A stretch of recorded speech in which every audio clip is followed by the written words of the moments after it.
सुनसान हवेली का रहस्य। गांव के किनारे एक पुरानी और सुनसान हवेली खड़ी थी। लोगों का कहना था कि वहां अजीब अजीब आवाजें सुनाई देती है और रात को कोई भी वहां जाने की हिम्मत नहीं करता।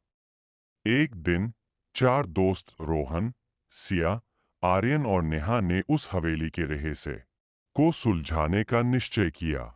उन्होंने रात के समय वहां जाने की योजना बनाई। आधी रात को वे एक टॉर्च और कुछ जरूरी सामान लेकर हवेली में पहुंचे।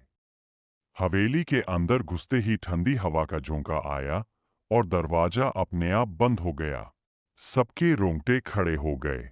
अंदर का माहौल डरावना था। दीवारों पर धूल और जाले लटक रहे थे। अचानक एक कमरे से धीमी धीमी हंसी की आवाज आई। वे आवाज की ओर बढ़े। जैसे ही दरवाजा खोला, एक पुराना झूला अपने आप हिलने लगा। नेहा डर से रोने लगी, लेकिन रोहन ने उसे शांत किया। तभी पीछे से किसी ने उनकी टॉर्च छीन ली। सबने पीछे मुड़कर देखा, लेकिन वहां कोई नहीं था।